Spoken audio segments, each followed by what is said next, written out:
जय जोहार साथियों, जय जोहार, जय आदिवासी, जय सेवा, जय भीम। साथियों, मैं सबसे पहले इस आदिवासी महापंचायत में आए हुए मध्य प्रदेश के अलग अलग इलाके से जो हमारे आदिवासी भाई बहन हैं, उनका मैं क्रांतिकारी इस्तकबाल करता हूं, उनका हार्दिक अभिनंदन करता हूं और मैं आभार व्यक्त करना चाहता हूं इस कार्यक्रम को आयोजित करने वाली पूरी टीम को। मैं आभार व्यक्त करना चाहता हूं मध्य प्रदेश के हमारे नेता पूर्व मुख्यमंत्री आदरणीय कमलनाथ जी का, पूर्व मुख्यमंत्री आदरणीय दिग्विजय सिंह जी का और तमाम लोग जो यहाँ मौजूद हैं, मीडिया के साथी, पुलिसकर्मी, इंदौर शहर के बाशिंदे, आप सबका मैं शुक्रिया अदा करता हूँ, आपको धन्यवाद ज्ञापित करता हूँ। दोस्तों, बिना किसी औपचारिकता के सबसे पहले तो इस आदिवासी महापंचायत में आदिवासी विद्यार्थियों के द्वारा जो मांग पत्र रखी गई है, उस मांग पत्र का मैं समर्थन करता हूं। इस मांग पत्र का मैं हार्दिक अभिनंदन करता हूं। और यह जो मांग पत्र है, इस मांग पत्र को जब मैं पढ़ रहा था, हमारे क्रांतिकारी साथी ने क्रांतिकारी लहजे में यह मांग पत्र रखी है, क्योंकि हम आपसे भीख नहीं मांग रहे हैं, ये हमारा अधिकार है, आपको देना पड़ेगा। अगर नहीं देंगे तो छीन करके लेंगे, इस बात को याद रखिएगा। तो इस मांग पत्र को पढ़ते हुए जब मैं इसके एक एक डिमांड को पढ़ रहा था, एक जगह लिखा हुआ था आदिवासी महापुरुषों। दोस्त, आदिवासी समाज में महिला और पुरुष नहीं होता है। आदिवासी आदिवासी होता है, जितनी महिला का योगदान है उतना ही पुरुष का योगदान होता है। तो हम अपनी संस्कृति को नहीं छोड़ेंगे, हम अपने इतिहास को नहीं छोड़ेंगे और हमको किसी और की संस्कृति और किसी और के इतिहास में अपने आप को एडजस्ट करने की जरूरत नहीं है। ये दूसरे समाज में होता होगा, महिला और पुरुष, आदिवासी समाज में महिला और पुरुष नहीं होता है। होता है क्या? हमारी बहनें बैठी हुई हैं, हमारे भाई बैठे हुए हैं। हमारे घर में, हमारे परिवार में जितनी इज्जत पुरुष का है, उतनी ही इज्जत महिलाओं का भी होता है। यही आदिवासी होने की पहचान होती है। मैं आपसे आग्रह करता हूं कि आप महापुरुषों की जगह महामानव शब्द का इस्तेमाल करना शुरू कीजिए। अन्य मांगों को जब मैं पढ़ रहा था, यह जो मांग है, इस मांग के लिए मैं यह बात आप सबके सामने साझा करना चाहता हूं कि हमारे साथी ने कहा कि अब हम बोलना सीख गए हैं, अब हम राजनीति भी समझ रहे हैं, अपनी मांग भी हम मनवा लेंगे। और यह जो बोलने का इतिहास है, यह एक लंबा संघर्ष है, एक लंबी लड़ाई है। और इस संघर्ष में आपने बार बार देखा होगा कि किस तरीके से हमारी लड़ाई को गुमराह करने की कोशिश की जाती है, उसको भटकाने की कोशिश की जाती है। सबसे पहले जो हमारी पहचान है आदिवासी, उसको आजकल वनवासी करने का प्रयास किया जा रहा है। बोलिए, अगर वन में रहने वाले लोग बासी हैं, तो जो लोग फ्लैट में रहते हैं उसको फ्लैट बासी कहना शुरू कर दें क्या? अरे भारत में रहने वाला हर कोई भारतवासी है, लेकिन इस जमीन पर सबसे पहले जो उन्होंने रहना शुरू किया, निवास करना शुरू किया, वो आदिवासी हैं। और ये सम्मान की बात है, ये गर्व की बात है। जो इस बात को गुमराह करना चाहते हैं, उनकी राजनीति आपको समझना पड़ेगा। उनकी राजनीति क्या है? उनकी राजनीति यह है कि आपका जंगल काटने के लिए आप कुल्हाड़ी का इस्तेमाल करते हैं, लेकिन उस कुल्हाड़ी में जो लकड़ी लगी होती है वो किसी पेड़ की ही लकड़ी होती है। यह जो राजनीति है, इस राजनीति को हमको समझना पड़ेगा कि हम किस दौर में आ जाकर के खड़े हैं। देश की महामहिम राष्ट्रपति आदरणीय द्रौपदी मुर्मू जी भी आदिवासी हैं, है कि नहीं है? और आपने टीवी में देखा होगा, बड़े जोर शोर से कांग्रेस पार्टी पे कीचड़ उछाला गया कि हम आदिवासियों का सम्मान नहीं करते हैं। बताइए, इस देश का इतिहास उठा करके देख लीजिए। पंडित जवाहरलाल नेहरू वो पहले व्यक्ति हैं जिन्होंने आदिवासियों के प्रतिनिधित्व को संविधान सभा में सुनिश्चित किया, और यह सुनिश्चित किया कि अंग्रेजों ने जिस तरीके से जंगल के कानून बना करके आदिवासियों को उनके जल जंगल जमीन से महरूम कर रहे हैं, जंग जंगल जमीन पे पहला अधिकार आदिवासियों का होगा, ये पंडित जवाहरलाल नेहरू ने सुनिश्चित किया। आप इतिहास उठा करके देख लीजिए, और मैं प्रधानमंत्री की तरह इतिहास में फेल नहीं हूं। पूरा नंबर आया है हमको इतिहास में, पूरा नंबर आया है। इतिहास उठा करके देख लीजिए कि जिनको डीनोटिफाइड ट्राइबल्स कहा जाता था, अंग्रेजों ने, जो हमारे महान नेता थे, आपने तांत्या मामा का नाम सुना होगा, आपने जो है धरती आबा बिरसा मुंडा का नाम सुना होगा। ये जल जंगल जमीन की लड़ाई लड़ने वाले हमारे महामानव हैं, आदिवासियों के महान योद्धा हैं, और इनकी लड़ाई में मुक्ति का मार्ग था, इनकी लड़ाई में आजादी का मार्ग था।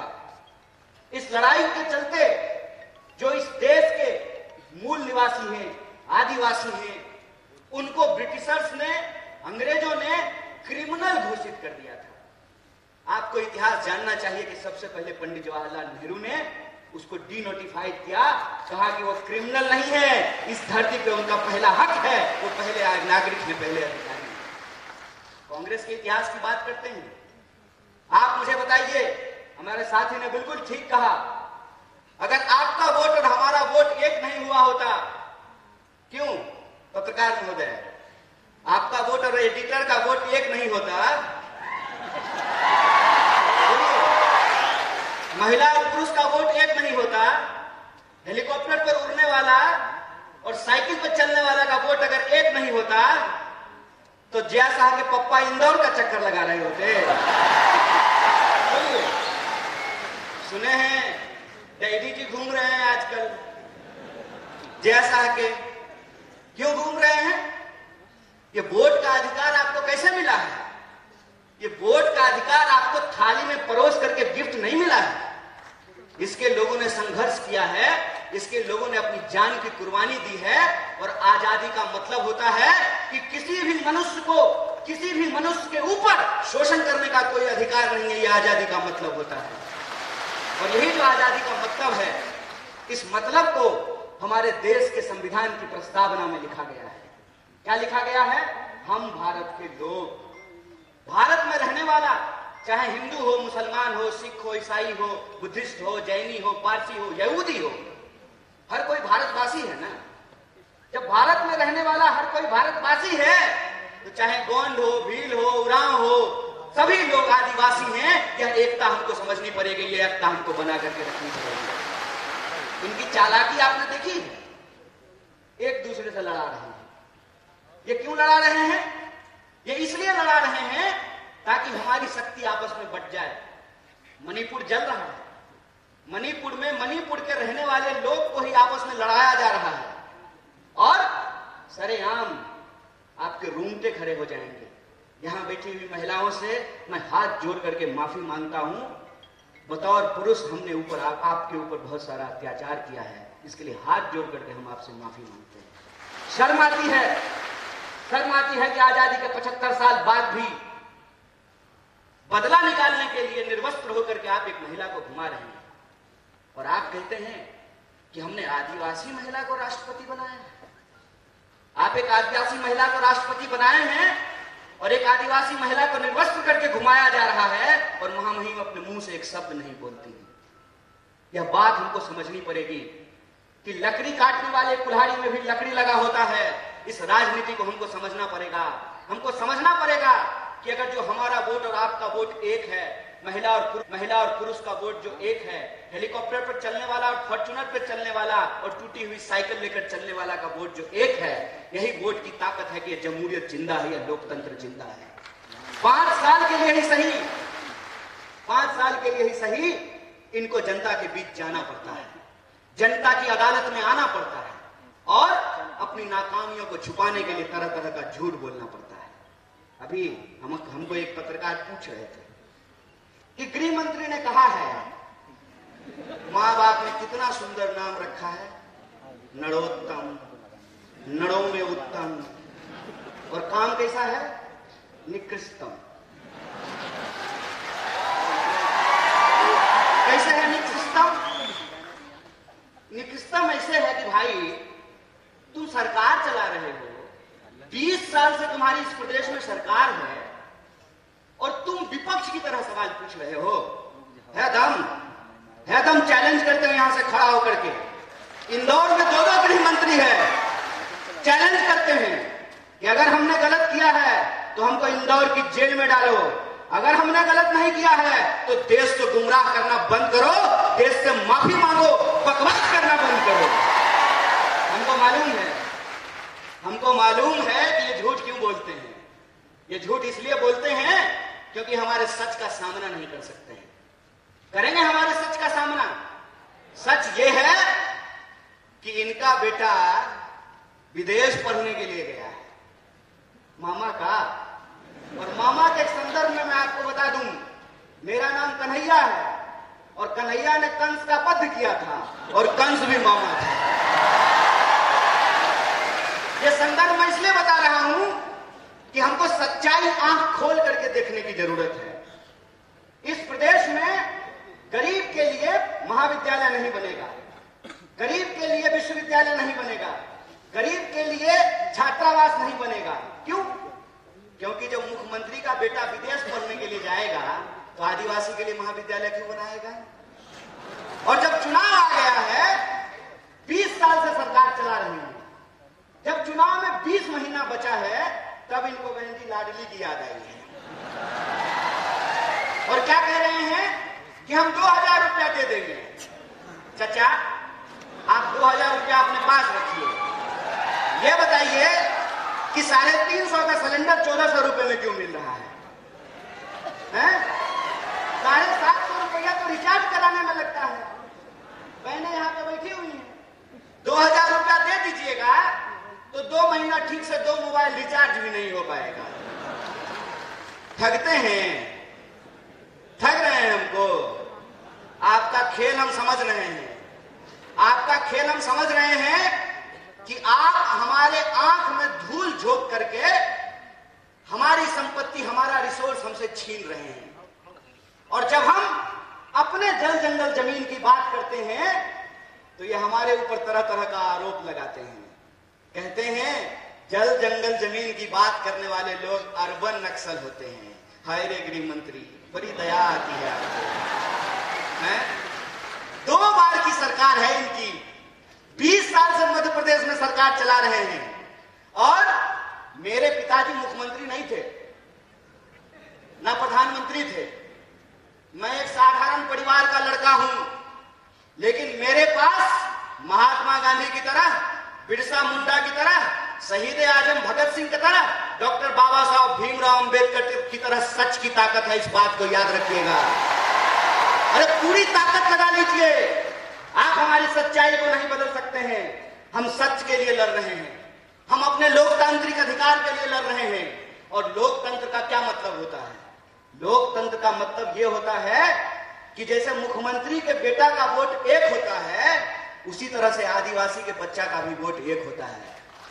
अगर मुख्यमंत्री के पास पैसा है, वो अपने बच्चे को विदेश भेज सकता है, तो हम भी इस देश में टैक्स देते हैं। हमारे बच्चों के लिए भी अच्छी शिक्षा की व्यवस्था होना चाहिए, अच्छा अस्पताल होना चाहिए, अच्छी सड़कें होनी चाहिए, महिलाओं की सुरक्षा होनी चाहिए। ये हमारा हक है। और जब हम अपना हक मांगते हैं तो हमारी बात को गुमराह करने की कोशिश करते हैं। लेकिन हम गुमराह होने वाले नहीं हैं। इनका खेल हम समझते हैं। हम आपके टैक्स के पैसे से, आपके टैक्स के पैसे से हमने पीएचडी की है, हमने आपका नमक खाया है। और हम नमक हराम नहीं है, हम नमक हलाल हैं। और हम आपके साथ यह नमक का वादा करते हैं क्योंकि हम महात्मा गांधी की पार्टी से हैं। और महात्मा गांधी ने नमक का आंदोलन कराया था और अंग्रेजों को धूल चटाया था। इस बात को हम इनको याद दिलाना चाहते हैं। अगर हम इस देश को अंग्रेजों से मुक्ति दिला सकते हैं तो अंग्रेजों की चापलूसी करने वालों से भी मुक्ति दिला सकते हैं। हमारे स्कूलों को बंद करके, हमारे छात्रावासों को बंद करके तरह तरह का भर्ती घोटाला करके घोटाला खत्म ही नहीं हो रहा है। रोज नया घोटाला पैदा हो जाता है। अभी जो नया घोटाला आया है उसका नाम है पटवारी घोटाला। और मैं वीडियो देख रहा हूं, वीडियो में जो पटवारी घोटाला नहीं, पटवारी परीक्षा की जो टॉपर है उसको पूछा कि मध्य प्रदेश का राजधानी कहां है, तो बोली दिल्ली। हम बोले बिल्कुल ठीक बात है। आजकल मध्य प्रदेश में सारा कंट्रोल दिल्ली से ही चल रहा है। बेचारे नरोत्तम मिश्रा जी, उनको फिल्म का बड़ा इंटरेस्ट है, अक्सर दीपिका पादुकोण को देखते रहते हैं। दीपिका पादुकोण क्या पहनी? अरे राज्य चला लो यार, गृह मंत्री हो, तुम्हारे राज्य में सबसे ज्यादा महिलाओं के खिलाफ अत्याचार हो रहे हैं, सबसे ज्यादा आदिवासियों के खिलाफ अत्याचार हो रहे हैं, राज्य समझ में नहीं रहा है। कहते हैं ना, घर में नहीं दाने, अम्मा चली भुनाने। पहले अपना राज्य तो चला लीजिए। आए दिन घोटाले होते रहते हैं और पूरा कंट्रोल। पहले इनको मुख्यमंत्री बनने का मन था, मुझे भी सूत्रों से पता चला है। क्या क्या चीज है? मीडिया के लोग यहाँ बैठे हुए हैं, बोलिए ना, डरिए मत। अरे लोकतंत्र है, सबको बोलने का हक है। अरे हम लोग तो एक नारा लगाते हैं, जगह है कितनी जेल में तेरे, देख लिया है देखेंगे। कितने लोगों को जेल में डाल देंगे? सच बोलिए, सच की ताकत होती है।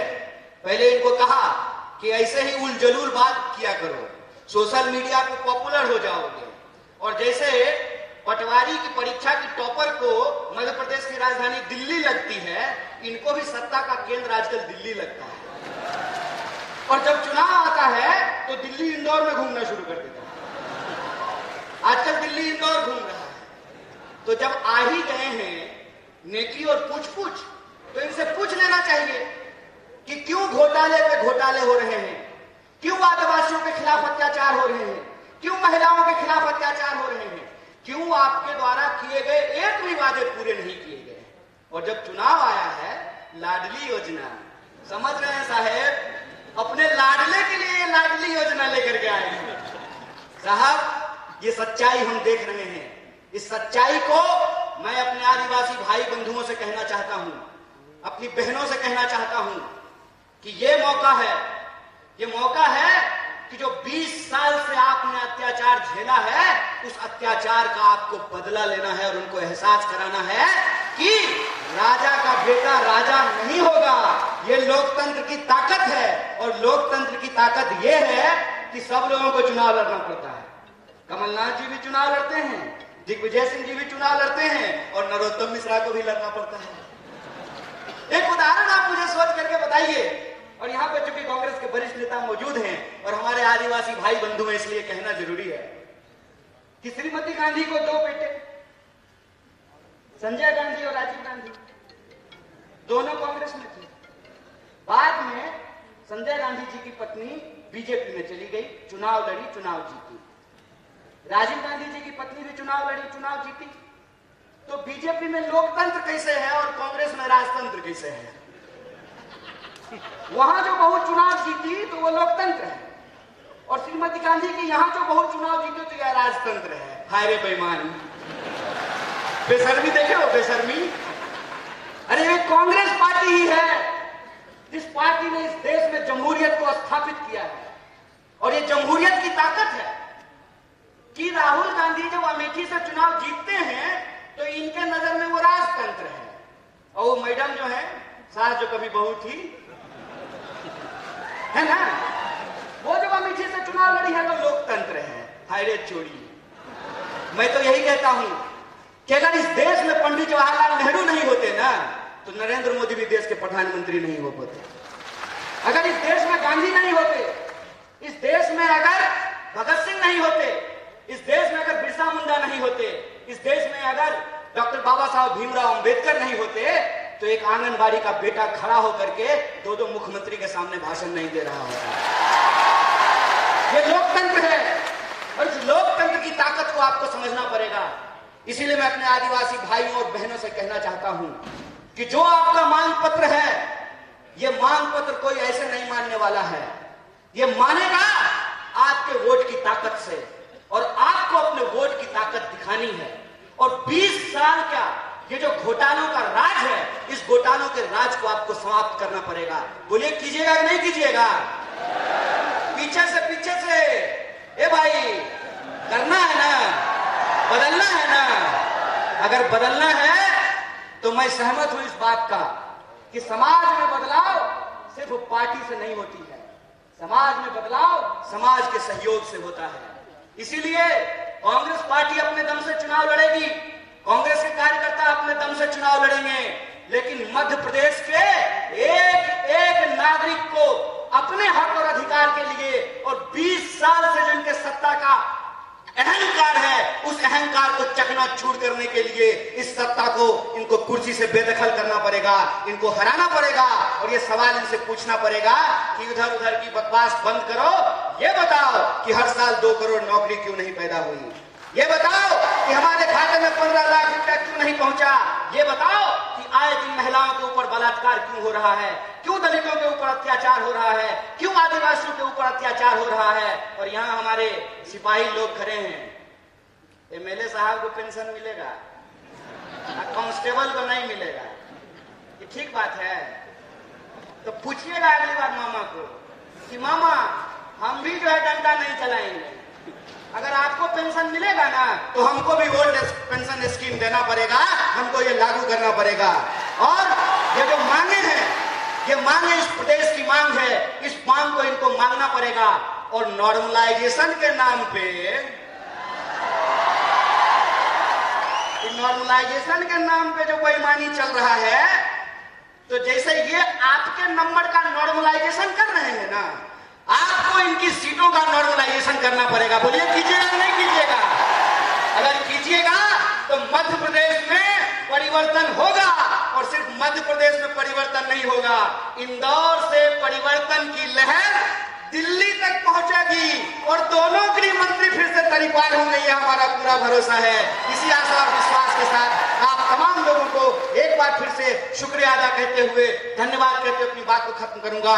शुक्रिया, इनकलाब जिंदाबाद, जय आदिवासी, जय हिंदुस्तान, जय कांग्रेस।